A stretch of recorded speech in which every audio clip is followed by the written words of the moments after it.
morning, everyone. It's 9 a.m. I'd like to welcome everybody to the August 17th, 2020 work session of the Limestone County Commission. Under public comments here, we have Judge Woodruff going to come up and talk with us about the polling place at Ardmore. Yes, I was here before and we dealt with Elkmont. I think previously we've now received we've received notice that the mayor and city council of Ardmore, or town council, have passed a resolution to relocate the Ardmore polling location from the Ardmore Municipal Annex to the Ardmore Senior Center. It's at 29920 Park Avenue, which is down Highway 53 or Main Street. Park Avenue, I think, comes off just past the McDonald's there. But the inspector at Ardmore's polling precinct and the mayor, Billy Shannon, have met and reviewed, and that's what the Ardmore has passed. I would, and help us on this, they are going to everybody that's at the Ardmore location for the general election in November are not residents of the town of Ardmore. It's a bigger polling list or voter list. So the municipal election on August 25th, which has one contested race in Ardmore, will still be held at the municipal annex. But effective with the general election, November 3, Ardmore has passed a resolution which routinely this body confirms or approves anything within municipalities, as we saw with Elkmont when they relocated. So that's they're based on their estimates. If the number vote November 3rd that voted in the 2016 presidential election, if they have that same turnout, they're probably looking at about 1,500 to 1,600 people trying to get through. And the municipal annex is one room with a conference table that's not very big. So for safety and of everybody, poll workers, voters, everything, they're going to relocate to a bigger location. They've got the parking capacity and all. They tell me, I'll be honest with you, because this has happened kind of last minute, it was my understanding they were looking at going somewhere else, and I was more familiar with that location. I've not been up. I'm going on the advice of the mayor and Johnny Hatchett, who's our inspector, that they can accomplish what they need to accomplish at that location, Mr. Salmon. I've not actually seen that. Let me say this. The parking will have to be better than it is the municipal annex, because with the fire truck bays, and it's a very difficult situation there. Have a park, the city park there. There is a park with a walking trail that's part of all that. I've looked at it on the map. I meant to try to get up there this weekend, but I was here more than I wanted to be. The Boys and Girls Club is across the road. It has There's quite a bit of community things in that area on Park Avenue there, Parkett Lane, Park Avenue. So, okay.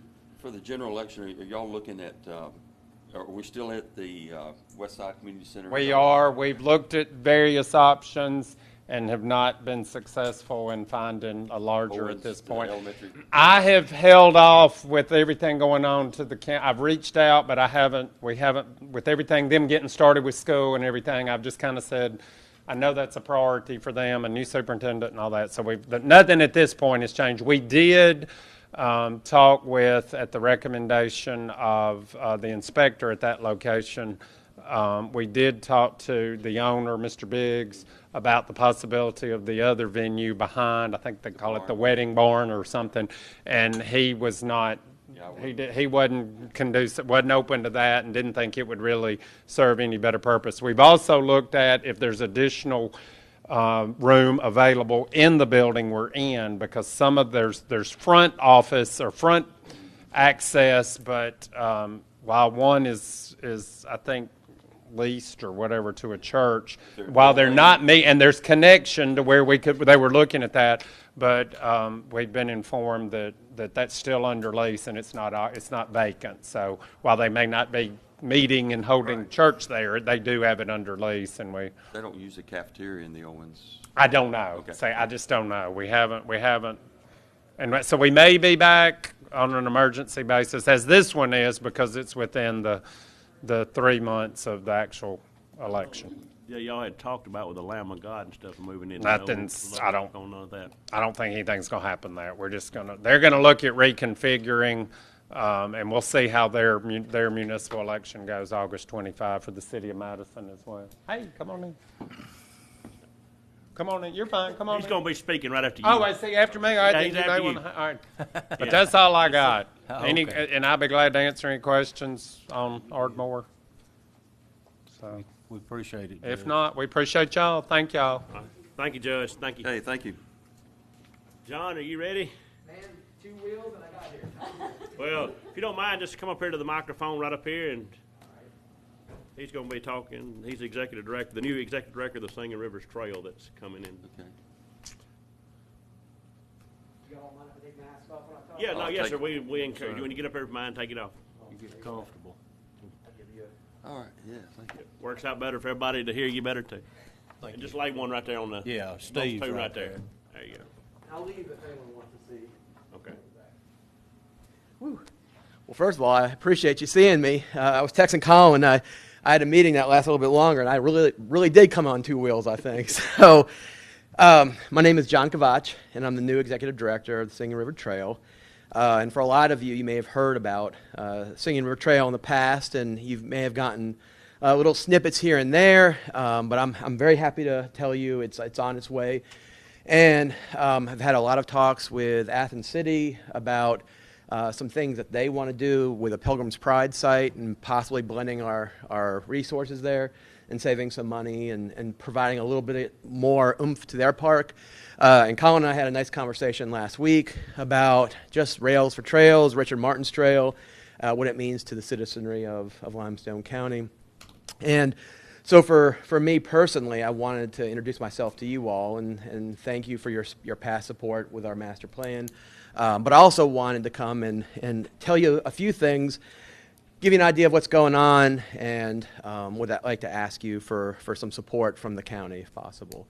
So real quickly, for me, I was named executive director on July 22nd, and I've already met with every town and city in between those spots that you see, and I got some exciting things I can't say yet, but that are coming that I think you're going to like a lot, including I was staring at a map, looking at all of this brown on a map, stuff that I had to either find a way of purchasing or find an easement for, and at the same time looking at all these blue spots on this map and realizing no one can stop me from using water. And so I'm about to overlay a 105-mile blueway, or a river stream trail that will connect to the greenway. So you have a blueway and a greenway that'll go from Gunnersville to Florence, and talk to some of the mayors on the river already, and they're excited. Talk to the city of Athens, they're excited because they have land on the river, and would like to also eventually talk to you all about how do we maximize an opportunity for kayakers, canoers, paddle boaters, and motorboaters, how to use the river better, and how to let's get down to it. How do we create revenue off of Singing River Trail? That being said, also wanted to let you know that I received a call from Gunnersville and from Florence about how do we get on the trail. And so imagine eventually this all becomes reality, is you can get on a bike in Athens, Alabama, and I think you have the possibility in all of our lifetimes, I know we'll have the possibility of being able to ride down to Gunnersville, ride over to Florence. And it may seem far-fetched, but I'll tell you this, I had a meeting in Decatur about that old railroad bridge that was always a no, and now it's a yes. And so you're starting to see, I think having an executive director it provides a point of contact and a point of emphasis for Singing River Trail. And so the meeting I had with Colin last week was about the continued financial support and in-kind support that the county can provide. And I'll end on this. I'll let you all figure out what you want to do if you want to do it. But part of what I want to do is I want to make this educational. I want to work with the school systems to create independent learning, lifelong learning, not just end at school, but also allow people at any age to learn about botany, forestry, about history, culture, you name it, we can do it. And the other part of this is I really want to work on is becoming an economic incubator. And I'm excited about the fact that I've already talked to the Alpha Farm Federation of Limestone County. They're completely interested in this. I'm not going to say on board because they haven't had a vote yet, but I met with a couple of their leaders and working with farmers to figure out how to use this trail to their benefit and landowners. And that's the part I'm most excited about. In fact, I got to the point where I got a phone call from TARCOG and NARCOG this past week, and they're so excited about the vision of how we can make this for rural enterprise that they offered me a $100,000 revolving loan for small businesses to help start businesses. And so my goal is, if you're a farmer, if you're a landowner on this trail, and you want to put a lemonade stand up and make some money off of people going by, because when it's all done, they're estimating 3,000 people a day on it as commuters or recreational people. I'd love to help figure that out for Limestone County. So know that it's not just a trail. I think most of you know Richard Martin's efforts and what that means and what it's done for Elkmont and what it's done for Athens and Limestone County. I'd like to just continue as things move forward with Mazda Toyota and all the other businesses that are beginning to look at Limestone County, make this a reality for you all. So I will... Like I said, I came out on 2 wheels, and I'm still on 2 wheels. So is there any questions or any comments from the commission? Anybody have any questions? I know that was shotgun style there. It's launched 2035. I mean, what's your objective in terms of timing? So for timing-wise, I'll tell you this. My goal from the very get-go was to make Limestone County and Athens the trailhead. So the Pilgrim's Pride site really changes things up, because Richard and I had a meeting about if I went up to Elm on 31, he said he would find a way of coming down and connecting his trail with Singing River. And we're talking, if you've worked with Richard, you know he doesn't work in years. He seems to work in days. And so for me, I could see trail, and on top of that, the city of Athens is interested in closing down Hobbs, 1 lane of Hobbs, as a way of helping the trail connect to downtown. This is, I'd say we're 12 to 18 months from being able to make Swan Creek something bigger and also connect downtown with it. And I know we've already had some talks before I got here with some landowners, like the Pryor Farm. Folks like that are already interested in being a part of this. So the interest is there. Anybody else have anything? Thank John? you. I'm good? Yes, sir. All right, man. Well, I appreciate it, guys. Thank you so much. Thank you for your time, John. You're welcome to stay, or you can go whatever you need to do. All righty. Anybody else public comment or anything? No, sir. All right, no more public comments. All right, next thing is, first thing on the work session day would be, on the resolution orders will be changed the polling place, which Judge explained at Ardmore, which will go from the Ardmore Municipal Annex to the Senior Center at Ardmore. Anybody have a discussion with that?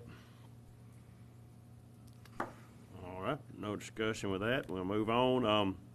Next thing on here will be the contracts, agreements, and grants. So we have 3 grants with TARCOG, or agreements. It'll be, one's the ship contract of $5,000, which will go April 1st to 2020 through March 31st of 2021. The Senior RX, which will be the contract of $20,848, which goes from October 1st to 2020 through September the 30th of 2021, and the aging contract of $129,530, which will go from October the 1st of 2020 through September the 30th of 2021. Anybody have any discussion with any of those 3 contracts with TARCOG? All right, no discussion with that. We'll move on. Second on here will be to approve construction agreement for ALDOT project, and number listed there is on the Easter Ferry, which will be a total of $244,524, and the county's part of it will be $24,452. This out in Ben's district. You got anything with that, Ben? No, we're hoping to get that done. When will you think it'd be let? This is the last part we've got to have. We've got to approve this before they'll put it on the letting schedule. So I expect it won't be this month, but probably next month. Okay. And for the public's knowledge here on that, a lot of people have called me and asked me, why do we leave that one piece in the middle? Yeah. And this is where the state is funding on that, and that's like I said, if we're waiting on them to come through. They're going to spend the $224,000 there roughly, so 20,000. That's I've just kind of, like you said, for the public's knowledge, this would correct super elevation through that curve and resurface the section from the Sulphur Creek Bridge to the road just past the curve. So this is a safety project to improve safety through that curve. I will make one comment. I've got some question on when we're going to stripe it and everything. I've I've put in a request for Hunter to go ahead and have them do the thermoplastic striping, and after they get through with the thermoplastic striping, I'll put reflectors down, center line reflectors. So we'll try to get that as soon as we get the contractor in here to stripe that. And I want to thank our engineering department. They've done a great job paving it. They've had a lot of They did. compliments on it. Yeah. So, anything else with that project? So nothing else for that project. We'll move on. We have no budget revisions, no emergency purchases, no board appointments. Under award of bids, and I guess this is SIP trunk service. Fish Mike can enlighten us if we have any question on that, but it's with WOW. It's for contract for $831.98 a month for 36-month contract. You got anything with that, Fish?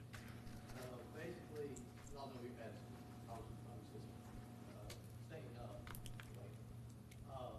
removing SIP trunks are more or less the most common type of trunk system connections now. This is basically our link to the public phone system.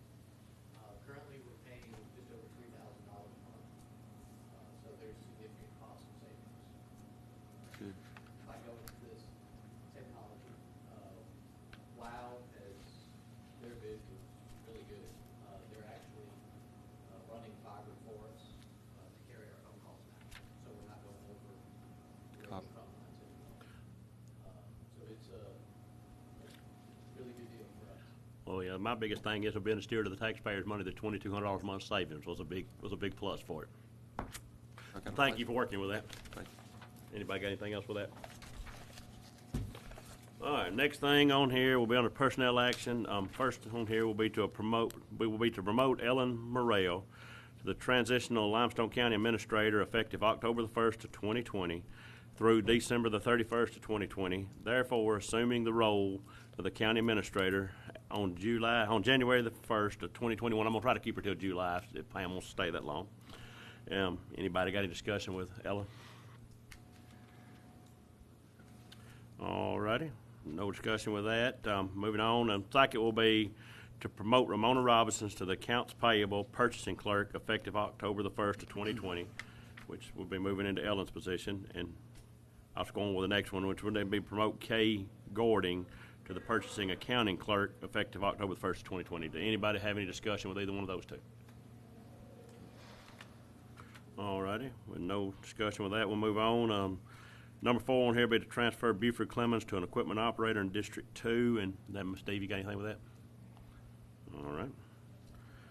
So moving on and be to promote Candace Wilson as a deputy. Yeah, anybody have any discussion with that? And then 7 on here will be to hire Dalen Legg as a deputy pending a drug screening. Anybody have any? You skipped number 6. Number 6? Oh, yeah. Sorry about that. I looked at it there. I'll back up number 6 here. It'll be to hire Bobby McCormick as a courthouse security officer, which was a retired deputy, retired coming back as a courthouse security. Anybody got any discussion with him? And I guess nobody had no discussion with Mr. Legg, so we'll move on. And number 8 on here will be to approve family medical leave for Regina Pierce beginning August 18th until August the 24th of 2020. Anybody got any discussion with that? No discussion with that. We'll move on. Under merit increases here, we have several merit increases here. I don't have an issue with but one on here, but I'm going to leave that alone. No, just a joke there. But anyways, anybody have any discussion with any other people on the merit increases? All right. No discussion with nobody on the merit increases. We'll move on here to the engineer's report. Yes, sir, Mr. Chairman. First thing is to approve the fiscal year 2021 county transportation plan for the Rebuild Alabama Act. Every year we have to approve the projects that we're going to do. So this year we're looking at doing completing Black Road. This would be resurfacing and traffic striping from the I-65 bridge to Holt Road in District 1. Newbie Road, this would be resurfacing and traffic striping from Gray to US 72. Snake Road, resurfacing and traffic striping from Fielding Road to Shaw Road. And New Cut Road, resurfacing and traffic striping from US 72 to Blackburn. So this would incorporate the use of our Rebuild Alabama and federal aid fund swap funds. So that's what I'd like for you to consider approving. And then we also have 8 subdivisions for your consideration. And so, well, I guess first, do you have any questions or discussion about the Rebuild Alabama?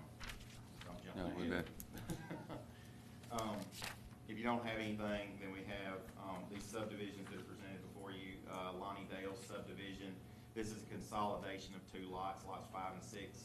It's minor, so this would be preliminary and final of 1 lot in District 2. It's approximately 950 feet west of St. John Road and Newby Chapel Road intersection. We have Lindsay subdivision. This is a minor preliminary and final creation of 2 lots in District 4, approximately 1/2 mile west of Fort Hampton Road on the south side of Cannon Road. Heritage Farms at Cambridge. This is a minor preliminary and final, 3 lots in District 2. It's the west side of Cambridge Lane at 12731 Cambridge Lane. Riverside Acres subdivision. This is a replat of lots 3 and 4. So it'd be a minor preliminary and final affecting 2 lots in District 4. It's located on the north side of West Lake Circle, approximately 125 feet west of Riverside.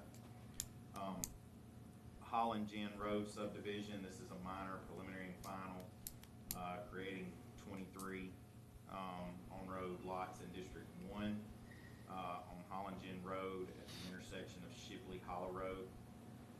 Harding Acres, minor preliminary and final, creating 4 lots in District 3 at 14539 Lucas Ferry Road. Marbot Estates, this is a replat of Tract 6, minor preliminary and final, affecting 2 lots in District 4 at 13589 Grigsby Ferry Road. And then Capshaw Grove subdivision, this is phase 1. So this one is a major. It's a preliminary, so it'd be for preliminary, creating 79 lots in District 2. It's the east side of Lipscomb Road, approximately 2,800 feet south of Capshaw Road. It's always back at the back of that road. Yeah, back to back. The road narrows just past that other subdivision, so they'll have to widen that road to their entrance and then build their subdivision. Any questions, comments? Wow. If not, yeah.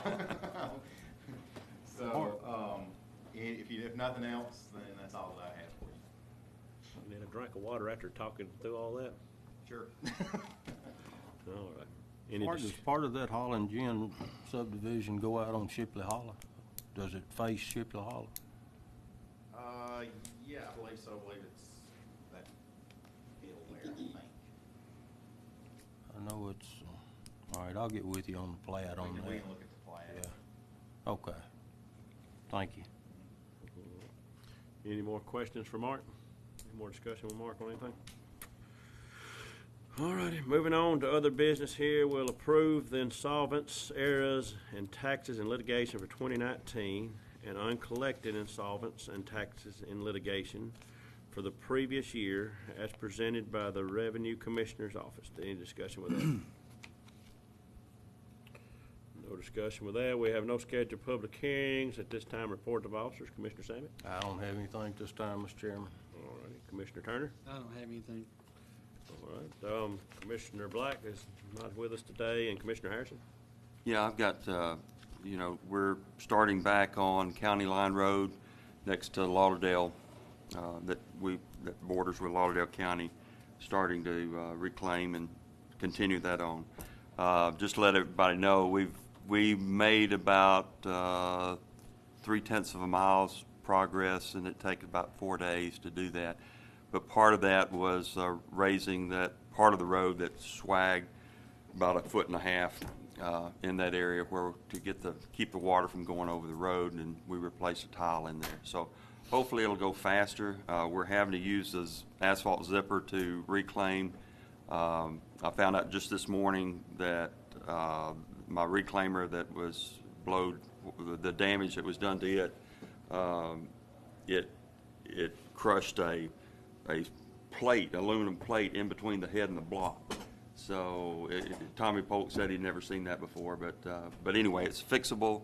I don't know exactly when we'll be able to get that back in service, but we can go 4 times faster with that reclaimer than we can with the asphalt zippers. So hope to speed things up as we get the equipment back into place.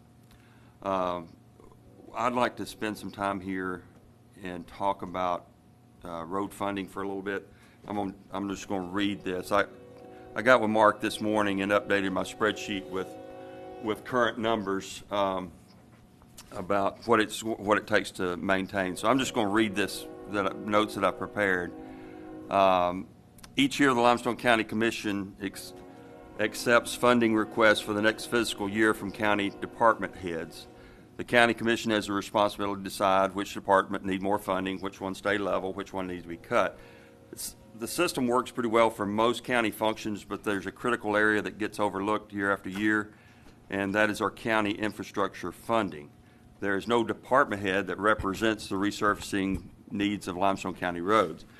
So this year I'm coming to you again. You know, I've come in the past asking for funding, but I'm asking for an increase in road funding for all of Limestone County and look at it as a county instead of the district, each individual district.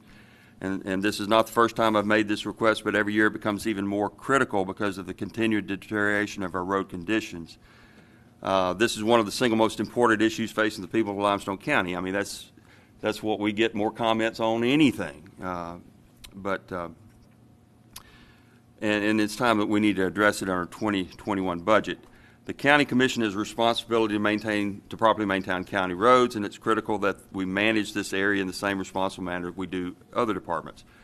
We need to look at what it will take to properly maintain our road system, and the numbers are clear.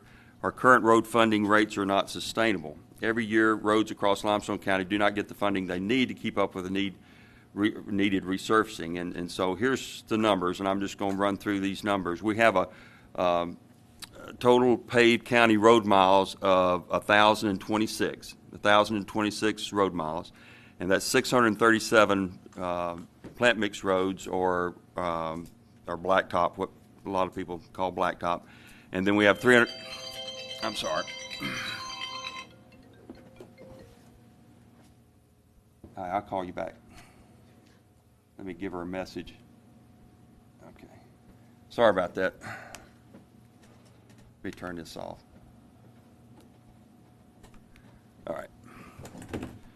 So we've got 1,026, 637 blacktop, and 389 chip seal. The cost per mile for plant mix roads, and Mark and I went over this morning, is $97,881, or roughly $98,000 per plant mix road mile. And that's equaling $62,350,000.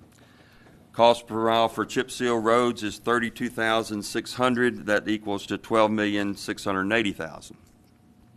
So cost to resurface all roads, the total is $75,031,600. All right, I'm assuming, and this is my assumptions here, I'm saying plant mix roads have a projected lifespan of 18 years, while chip seal roads have 8 years. So the yearly cost of replacement is $5,050,000.